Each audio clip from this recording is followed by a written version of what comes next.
My name is Aurora. Though I wasn't born in the countryside, my parents hailed from the Con province, situated somewhere in the southwestern region of the country. The nearest major city is a good 3-hour drive away. But the truth is, I grew up mostly in Sirentia City, a bustling metropolis with glass towers, traffic that never ends, and neon lights glimmering far into the night. For 13 years, I worked at a real estate investment agency in Sirentia. I started as a lowly intern, gradually climbing the ranks thanks to my knack for spotting valuable property deals. Over time, I saved money, a lot more than I'd expected. And in my late 20s, I recognized a weariness in myself. The city was exhausting, relationships fleeting, and everything felt ephemeral. Some part of me longed for something more grounded, so I made the choice to return to my family's old province, Con to settle down, build a house, and maybe create a simpler life. My father had recently retired, living in a small but sturdy ancestral home. My mother passed away several years before, and though we mourned her, we also carried on. When I came home, I told my dad about my dream, to buy a plot of land on the outskirts of the local township, not too far from where we have a vibrant KHMER community. My father told me stories from his youth about how KHMER folks and the local kin majority got along well, trading goods, celebrating certain festivals with a shared sense of excitement. The region had a blend of cultures that was unique. I was thrilled by the idea of immersing myself in that environment. By the time I arrived, I was 33, single, and had a good bit of capital. It wasn't billionaire money, but enough to comfortably build a decent house and fund a small local business. My plan: 1, buy a mid-sized plot of farmland near the canal, 2, build a moderately sized house with a big yard, possibly with a traditional flair, and 3, try launching a local produce distribution project, helping local farmers get higher prices by connecting them to bigger markets. I approached the local government offices, found a suitable piece of farmland for sale. After verifying all the paperwork, I purchased it. The land was about half a hectare, roughly 5,000 square meters. The cost was reasonable. And so I began to design my dream home, not a giant mansion, but a strong, aesthetically pleasing house with some traditional architectural touches. I wanted it partially walled, partially open with a shady veranda, blending modern and rural sensibilities. At first, everything progressed normally. I hired a local contractor team recommended by a friend, people who had done building jobs in the area. Their lead was a man named Fuck, presumably kin, who had been contracting for 20 years. He gave a fair estimate, set a decent timeline of 3 to 4 months for the main structure. The site was cleared, foundation was poured, columns were raised. For a month, we had no issues. But around the same time, I met a KHMER man named Kozel.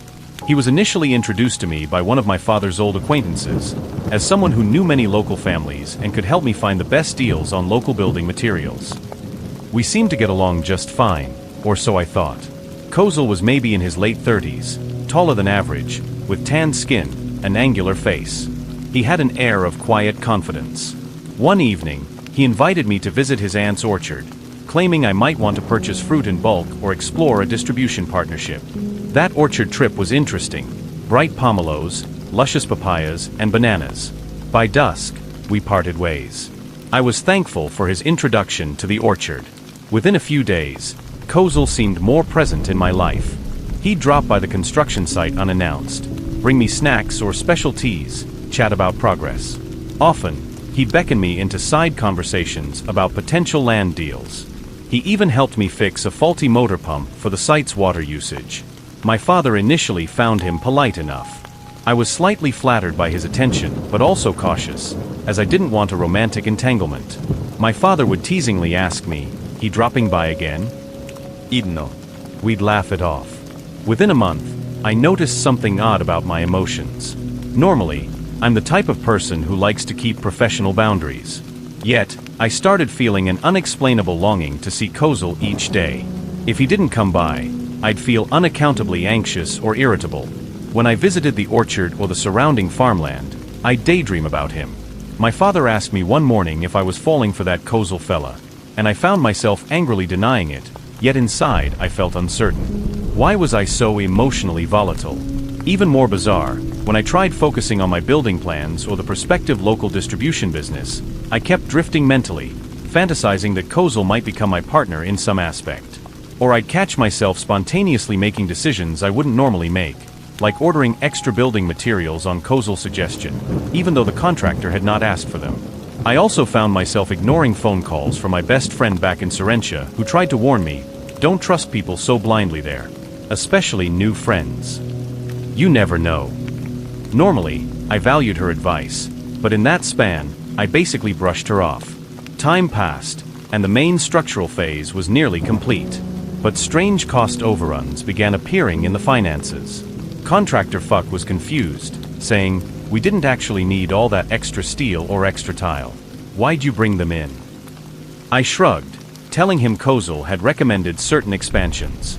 Fuck worriedly said, "But Ms. Aurora, you're paying more than your set budget.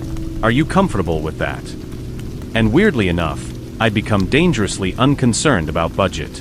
I'd murmur, "It's fine, or we can figure it out." I started suspecting something was off with me, but every time that suspicion rose, it vanished quickly, like a fog overshadowed my mind. Kozel soon found out that I'd asked the contractor not to buy more than needed. He sat me down privately, telling me sweetly that expansions would make the property more valuable, and that he wanted the best for me. My heart melted. I forgot the notion of cost overrun. I'd say yes to anything. Then, Kozel introduced me to his older half-brother, Malice, who was also in construction. Malice was apparently better at finishing carpentry, tile work, and decorative aspects.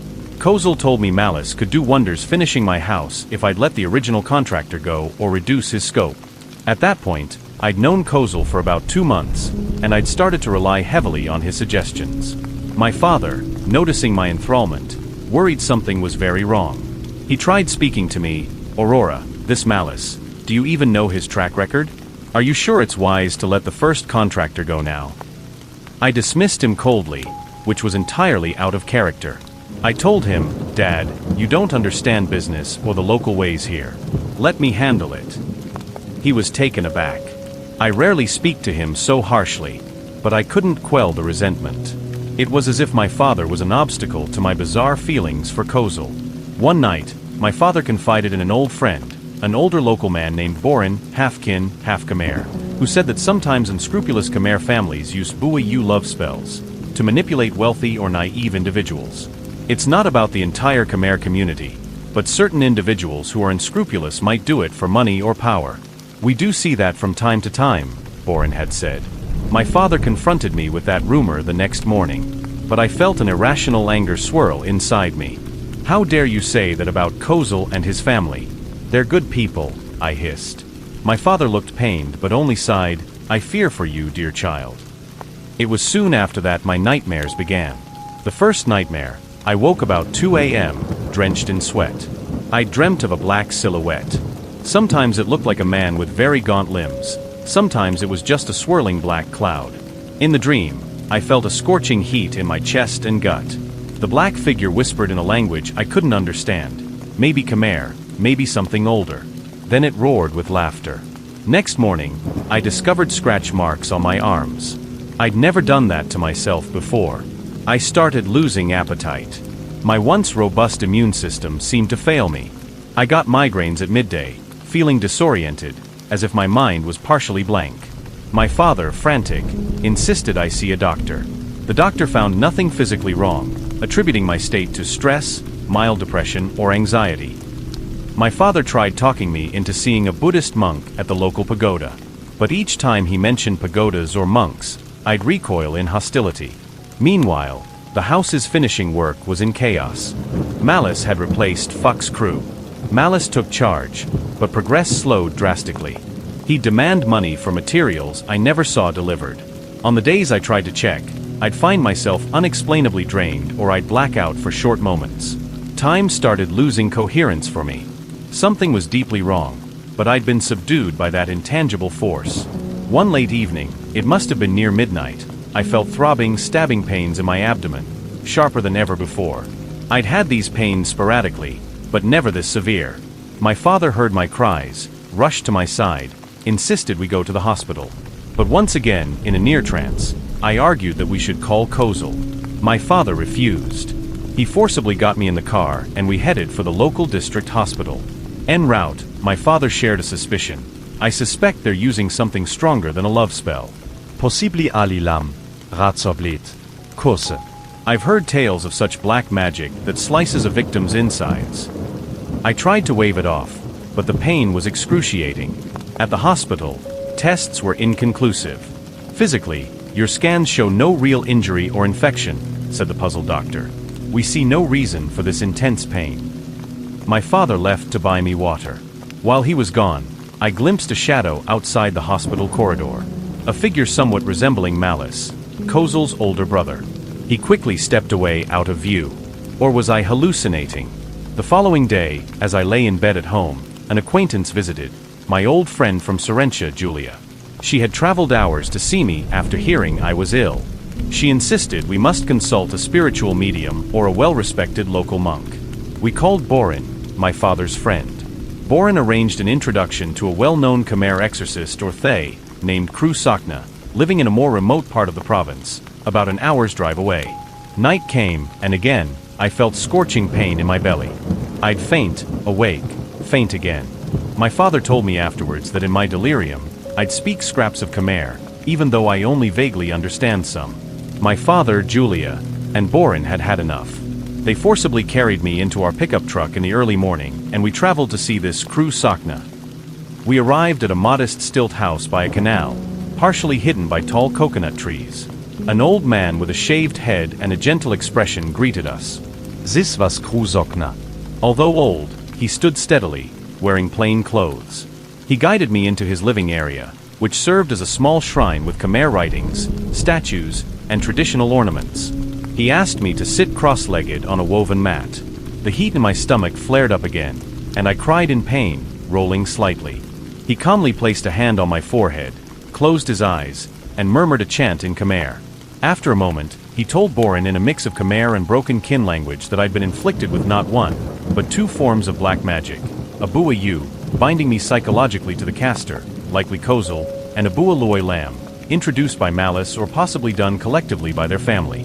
The Bua Yu, he explained, caused my unnatural longing for Kozel, my blind acceptance of everything he said, and my disregard for my father's warnings. Meanwhile, the Bua Loy Lam was specifically to torment my physical body, causing the feeling of razors slicing at my intestines. If not undone, it could eventually lead to a slow, agonizing fate. I gasped in horror, tears streaming. My father was equally stunned. Julia pressed the old man. Can you help her? Kru Sakna nodded gravely. I will attempt. But these curses can be extremely potent. The caster's family might keep reinforcing them. We must break them fully. He told me I'd have to remain there at his shrine for at least 3 days, undergoing ritual baths, chants, and prayers.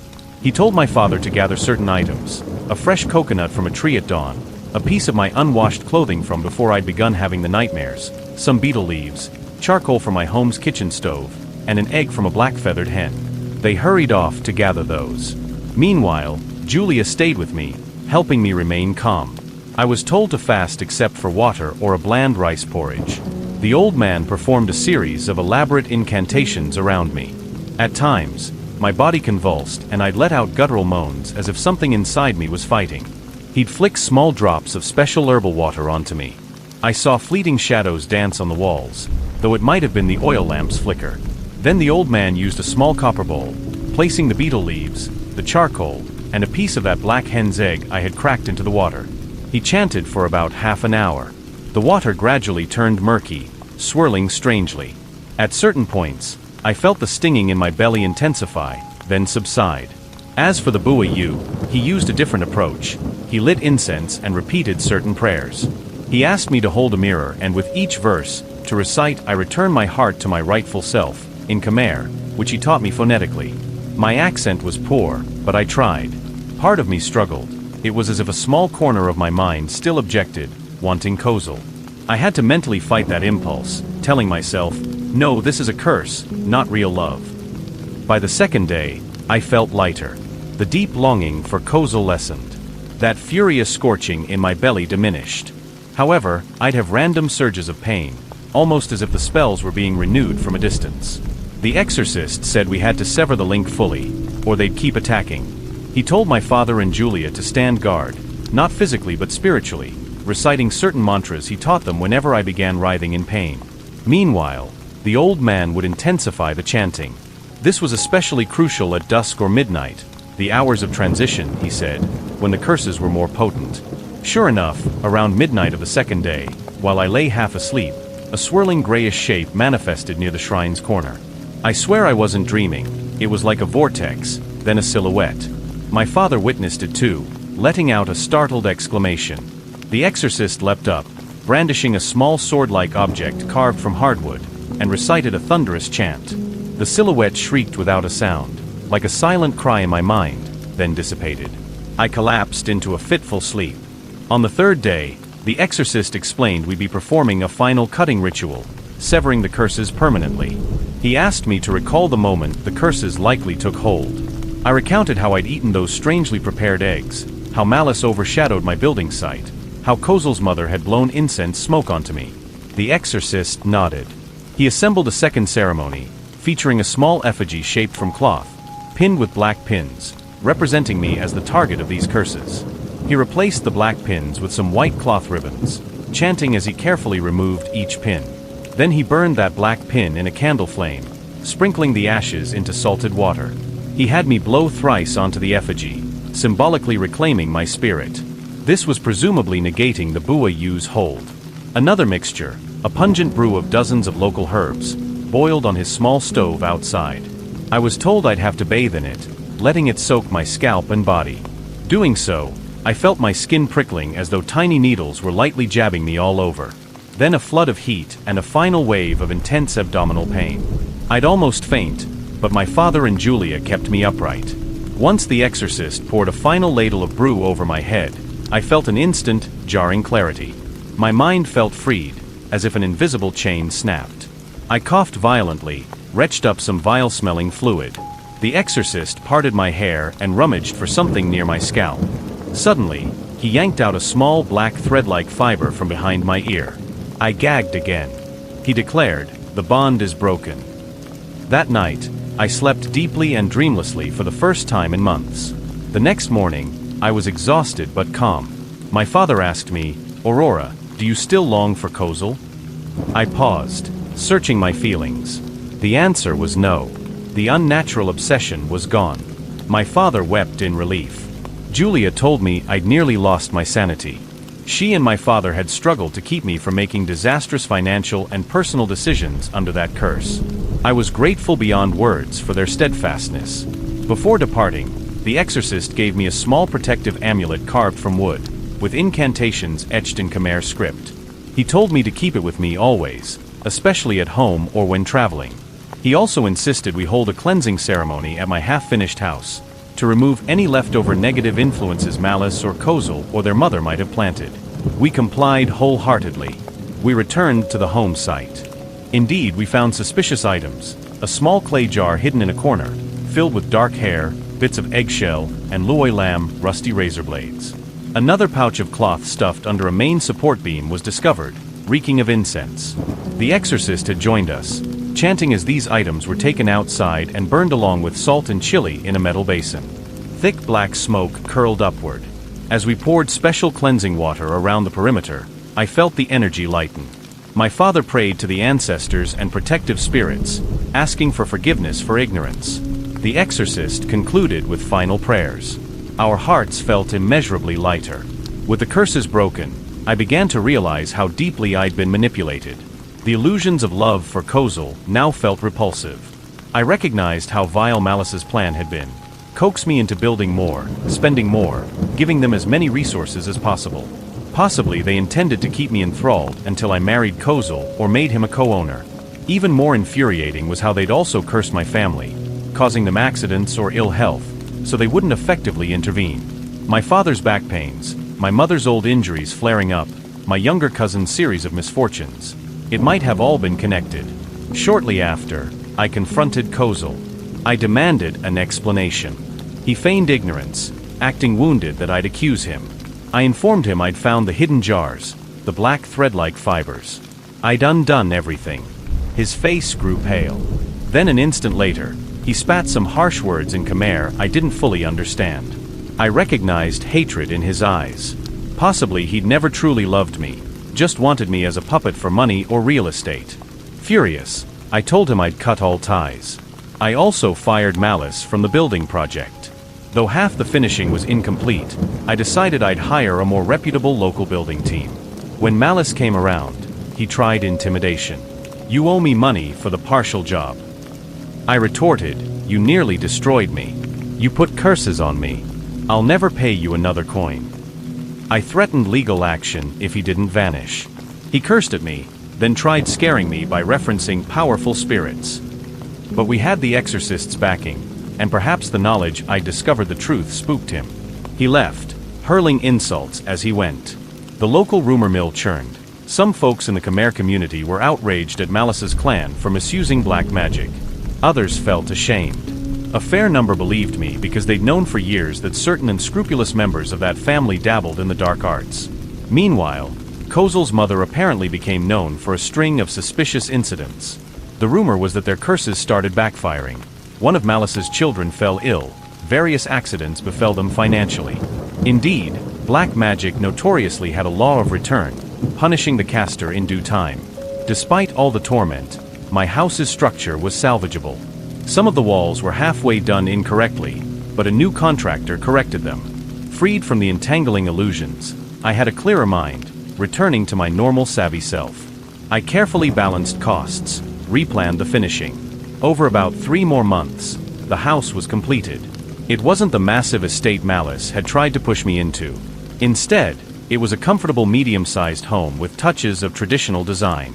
I hammered in an iron nail with a bright red cloth near the main door, a symbolic gesture from the exorcist to ward off any lurking negativity. My father spent days clearing any leftover items around the property. Julia stayed with us for a while, helping with final details. We installed a small spirit altar, half-kin half-KHMER style, for protective blessings. Every morning, I'd offer fresh flowers, lighting incense not with fear but with gratitude. Sure enough, the business portion of my plan gradually resumed. I formed connections with farmers outside the sphere of Malice or Kozel, focusing on honest partnerships. My father eventually overcame the heartbreak of seeing me manipulated, and we found renewed closeness. He constantly said, "I am just relieved you are back to your old self." In the following months, I kept hearing from neighbors that Malice's family was suffering unusual tragedies: cattle dying, constant quarrels, sudden mysterious fevers. Some whispered, they are paying the price for their black magic. Others said, they stepped on the toes of an even more powerful protective spirit. I didn't dwell on it. I considered what had happened a matter of karmic retribution. I told them, I harbor no personal revenge. I only hope they stop harming others. Because in messing with curses, they ruin themselves too. A year has passed since I moved into my new home, fully cleansed. Life has stabilized. My father and I cultivated a small orchard behind the house, reminiscent of the orchard that once lured me into meeting Kozel. The difference is that I'm free now. Julia visits sometimes from Sirentia, and we laugh about how I nearly fell into a disastrous trap. My father occasionally recounts the day we visited the exorcist, how I was half-possessed, how the love I felt was pure deception from a Buayu, and how my belly's agony was from Loy Lam. Each memory still chills me, but I keep the wooden amulet close, wearing it beneath my blouse each day. I periodically see the exorcist to give thanks. I've grown more spiritual, acknowledging that even though a few individuals can exploit spiritual traditions for malevolent aims, there are many more who use them for healing and good. I continue to hold great respect for the KHMER community as a whole. Like any group, there's good and bad. Yet, I now hold an unshakable belief in the power of the unseen. Bùa yêu, bùa lưỡi lam, Tess Arenta Fairy Tales. They're forms of black magic that can bind minds, torment bodies. The greatest takeaway is to maintain humility, avoid letting unknown outsiders gain too much influence over your life, and trust in the protection offered by sincere spiritual practice and ancestral blessings.